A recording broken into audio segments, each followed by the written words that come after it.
Hello everyone, let us discuss with the question pattern of ISC economics. So in the section A, you have to choose the correct answer and each question is consist of 1 mark. So first, see question number 1. The production possibility curve is concave to the origin. So this is due to what? This is due to increasing opportunity cost. Means why the production possibility curve is concave to the origin? Due to the increasing opportunity cost. Okay, next one. Which of the following is not the factor of production? So the first you see land, money, labor, capital. All the 4 options are given here. You have to choose among the 4. Which of the following factor is not a factor of production? Not a factor of production. So here only one option is option B, that is money. Money is not the factor of production, but others are land, labor, and capital. They are all the factors of production. Okay, let's move to question 3. Which of the following is related to the problem of how to produce? Okay, how to produce.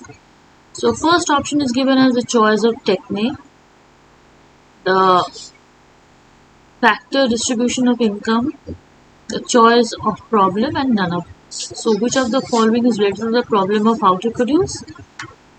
The first option you can see, that is the choice of technique. Okay, next one you see question number 4. The terms economic development is explained by which of the following? First is structural changes in the economy. Second is reduction of poverty. And C is increasing per capita income. And number D is all the above. So the question is what? The term economic development is explained by which of the following? The term economic development. So here all these 3 options. So that means option D will be there, all the above. That means structure. Okay, next move to question number 5. Which of the following is not correct about global warming? First is what? Global, which is the question is what? Which of the following factor is not correct? Not correct. So option A is given what? Global warming refers to increase in average temperature of the earth resulting from emission of the greenhouse gases. This is the correct option. It has resulted in burning of fossil fuel. This is also correct option. It has led to the rise in the sea level. This is also correct option because we know that due to global warming, the sea level rises. Next, industrialization is not responsible for global warming. So this is not the correct about global warming. So option D. Next, new economic policy is characteristic by 4 options are given. LPG, that is policy of liberalization, privatization and globalization. Option B, the policy of liberalization only, the policy of privatization only, and option D, policy of globalization. So LPG is what? Policy of 3. That means liberalization, privatization and globalization. So the correct option is option A. Next, which of the following is not correct about? Which of the following is correct about Niti Aayog? First, you see, Niti Aayog is a think tank of the government. This is the correct option. It monitors and evaluates the implementation of development programs of the government. This is also correct option. And number C, it promotes economic federation of the country. And number D, all the above. So these 3 points are correct about Niti Aayog. So the option will be option D. Next, economic problem arises because of option wants are unlimited, resources are limited, resources have alternative uses, all the other. So economic problem rises all these 3 factors. So the option will be D. Next, assertion and reason. Let's read the assertion. Absolute poverty is prevalent in the economic development. Absolute poverty is prevalent in developed economies. Reason is what? Most developed economies are industrialized economies. So here options are what? Both assertions and reasons are true, and reason is the correct explanation of the assertion, and both assertion and reason are true, and reason is not the correct explanation of the assertion. Assertion is true, but the reason is false. Assertion is false, but the reason is true. Okay, so what is the assertion given here? Absolute poverty is prevalent in the developed economy. This is what?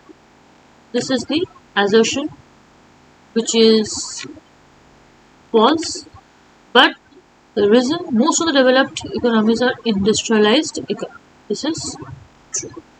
Now, one explanations I have made over here, you can see that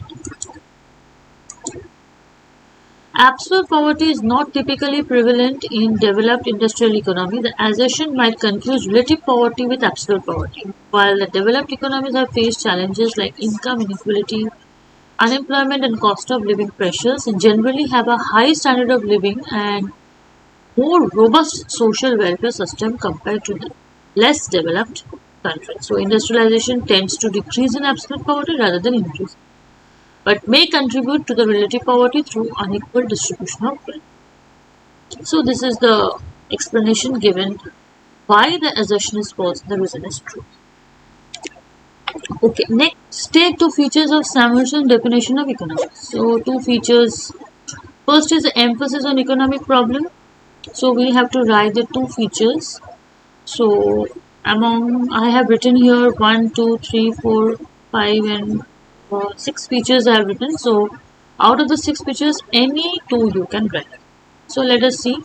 Emphasis on economic problem. Samuelson emphasizes a problem of choice arising out of scarce resources and unlimited one. This is one feature. Second is a long-term perspective. The problem of scarcity is merely not confined to present time but also to the future. Wants grow and multiply over time. Along with the explanation of wants, resources also increase over time.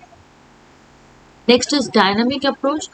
Samuelson adopted the dynamic approach by taking economic growth as an integral part of economics. This has widened the subject matter of the economics. Next is about universal problem. It has emphasized the problem of resources allocation, which is universal problem both for the butter as well as money using exchange economy. Then comprehensive. It is growth oriented as well as future oriented. It is incorporated both from the martial welfare as well as Robin's scarcity of choice. Next, broader concept, broader perspective. The subject matter of the economics includes what? Consumption, production, exchange, distribution, and economic growth. So, out of this 6 points, you can write any two features of the Samuelson definition of economics. Next, we come to question number 11. What is G20?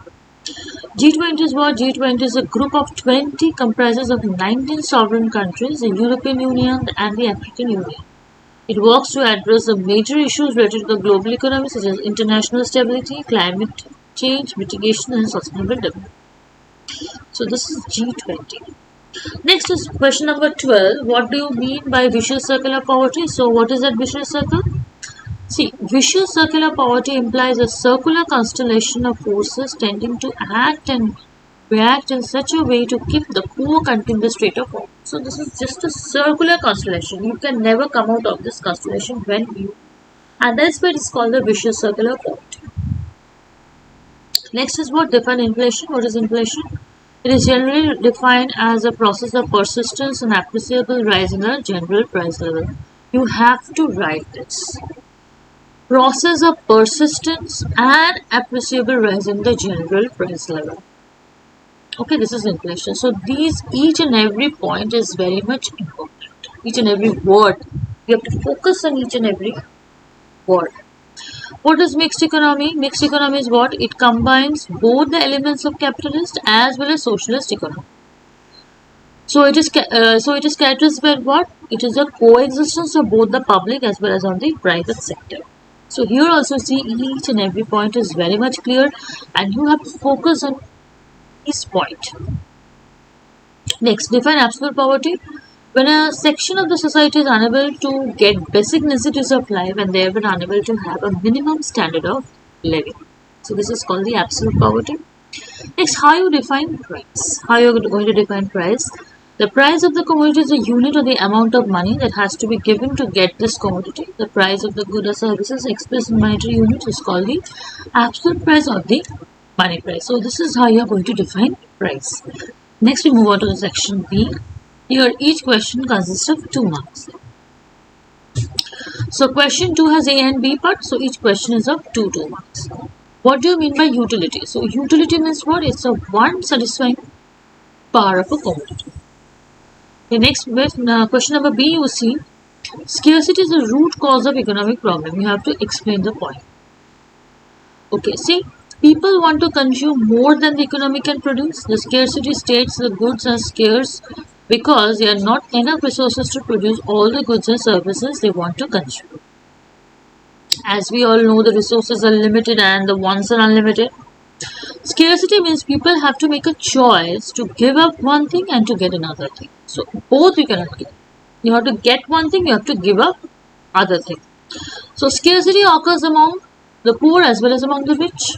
It's not necessary that it will occur always on the poor only, but not among the rich. But scarcity will occur both among the poor as well as among the rich. There will be never enough of everything that people want to have. Rich people also, if you look at the rich people, they are not fully satisfied. If you look at the poor people, they are also not satisfied. Once the one want is satisfied, again another want will be record. So one will go on record. So it is both among the rich and among the poor. That is why even the richest person of the world have to face this problem. Okay. Next question number 3, move to question number 3. What is this? Write one objective of SAARC and EUH. Okay, so the main objective of SAARC is what? To promote welfare of the people of South Asia and to improve their quality of life. Next, to accelerate economic growth, social progress, cultural development in the region. Next one, to promote the strength and self-reliance among the countries of this South Asia. And EU means European Union. What is the European Union? The elimination of internal tariff and establishment of the common external tariff and common agricultural policy. The EU has created common currency as to eliminate fluctuation in the exchange rate. Creating a single common market has not been achieved. So these are the 2 objectives of EU. EU is what? Is created a common currency so that the fluctuation will be eliminated. You just focus on this point. Fluctuation should be eliminated. If you forget all the other points, you just remember this, you will get the marks. So this is what the common currency is what? Is to eliminate the fluctuation. This point. The keyword you remember, you can able to write. No need to learn each and every point, you just remember the keywords, which is very much important when you are writing the answers for the ISC. Okay, next, how does the price mechanism solve the problem of what to produce? Now, this is very important. Now see, the important function of the price mechanism is to determine what goods will be produced and in what quantity.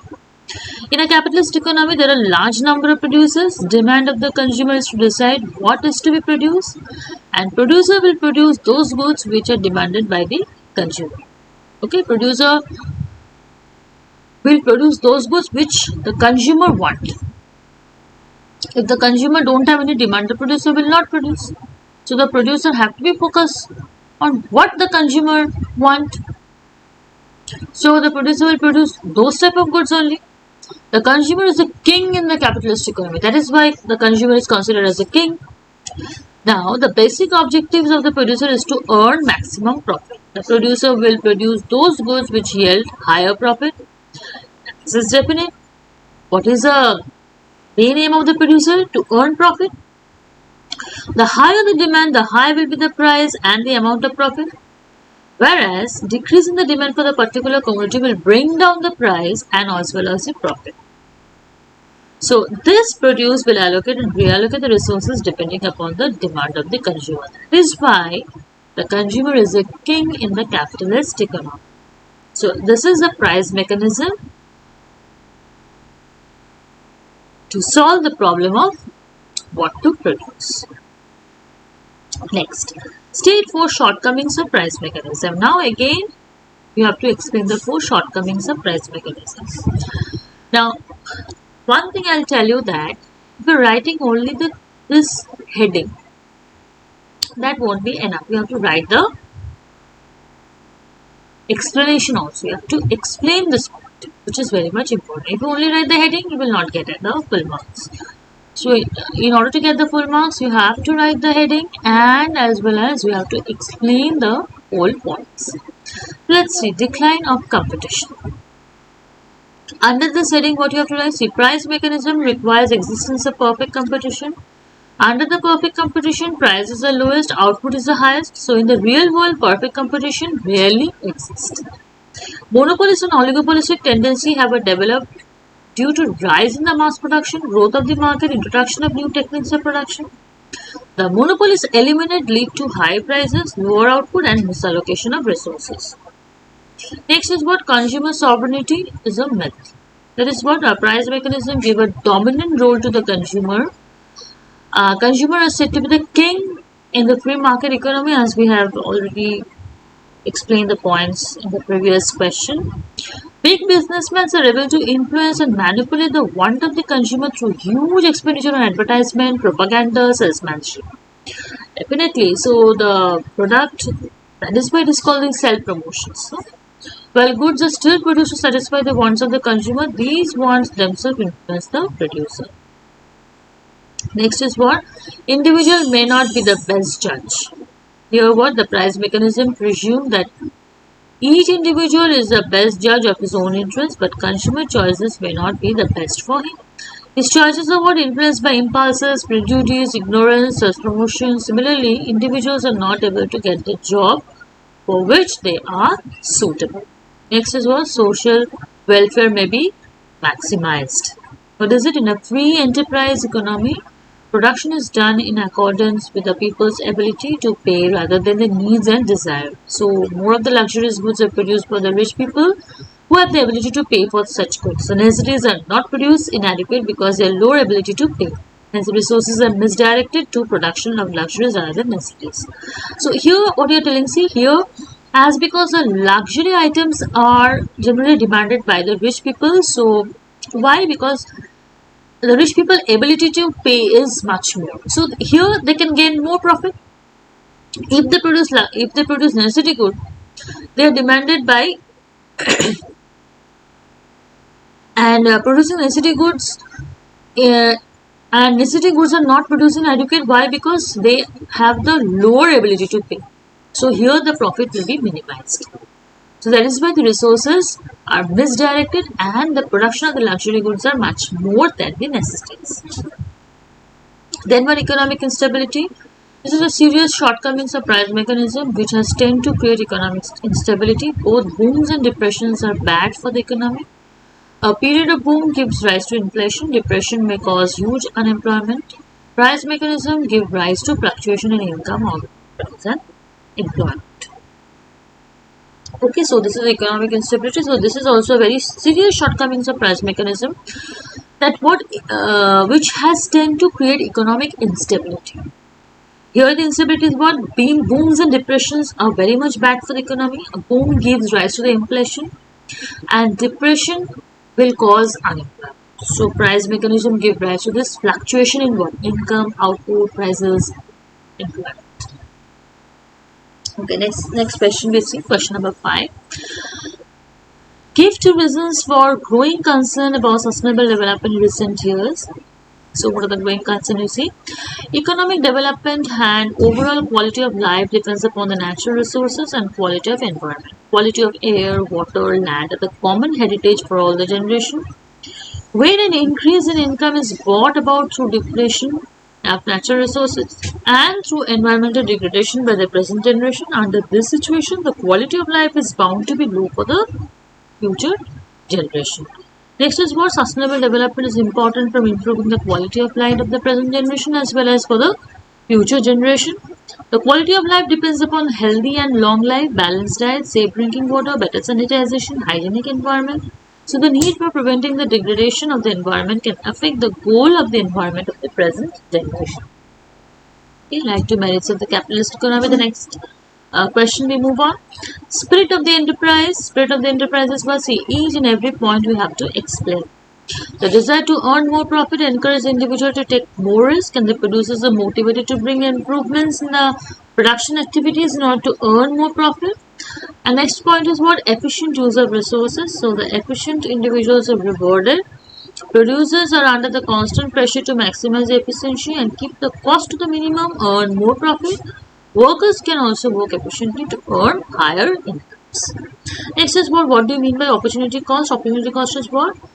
When the opportunity cost of a commodity is the quantity of the other commodity that has to be given up to get one more unit of it. This is called the opportunity cost. Now, give 3 points differences of economic growth and economic development, which is very much important. Economic growth is what? Economic growth refers to more output, whereas economic development implies both more output and changes in the socio-economic structure of the economy. Not only increase in more output, but also the change in the social economic structure of the economy. That economic growth involves increase in income, whereas economic development not only involves increase in income, but also reduction in poverty and inequality of income. Next, economic growth is defined strictly in terms of economic indicator, that is income, whereas economic development involves not only economic indicators but also the non-economic indicators. So these are the keywords which you have to mention when writing the differences between economic growth and economic development. You have to highlight this point. Next, the last point is economic growth is entirely quantitative concept, while economic development is qualitative concept. So, economic growth is fully measurable, while economic development is not measurable. Next, we will state the 4 features of utility. 4 features of utility is subjective. So, it cannot be observed and identified. It depends upon the individual amount of satisfaction he gets from the goods or services. Utility is not measurable. Utility cannot be measured by any measuring rod. Some economists maintain the utility can be measured. The amount of money prepared to pay for a unit of commodity can be taken as a measure of utility. Utility is relative. Utility varies from person to person. It varies from also place to place, time to time, circumstances to circumstances. For example, a woolen cloth will give more utility in a cold place than in the hot place. So in the hot place, woolen clothes will have no utility. Next, utility is different from usefulness. A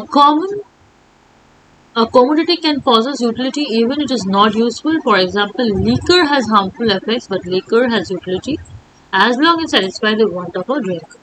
Next point, we move on to question A. Now, we have to give 2 differences between micro and macroeconomics. Microeconomics is what? It is a study of economic behavior of the individual economic unit. It is concerned with how the individual unit make decisions and what affects the decision. On the other hand, macroeconomics is a study of entire economy rather than the part of the economy. It is concerned with the behavior of the economy as a whole. Microeconomics deals with the determination of prices and quantities in the individual market. It is concerned with both the commodity and the factor market. Whereas microeconomics, on the other hand, deals with the broad economic aggregates like national income, total employment, aggregate consumption, aggregate savings, investment, general price level, economic growth, and balance and payment.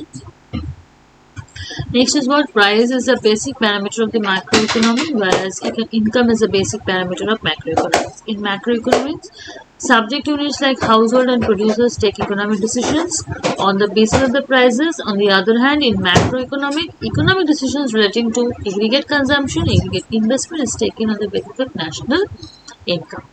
Microeconomics is a bottom-up view and macroeconomics is a top-down. Microeconomics is assumed to be total output, income and employment, general price level are given. On the basis of the assumption, microeconomics explains how the allocation of resources take place and how the prices of the different commodities are determined. On the other hand, macroeconomics assume allocation of resources, distribution of output, relative price, etc. On the basis of this assumption, how aggregate output, income, employment, price level are determined. So these are all the various differences between micro and macroeconomic. You have to remember that you have to write all the points very carefully because the keywords are very much important. Next is what? In today's interconnected world, globalization is no longer a choice, but it is a necessity. Right? The effects of globalization. Globalization was what? Increased the free flow of the goods and services. Globalization has increased international flow of the capital. MNCs of the developed countries have started undertaking the investment in the developing countries, developed countries. Globalization has increased international flow of the capital. The MNCs of the developed countries started undertaking investment in the developing. Independence between the national states have increased. The interdependence is regard to trading of goods and services and in the movement of capital. Globalization has brought new opportunities for the developing countries. The technology transfer from the developed countries led to an increase in the productivity.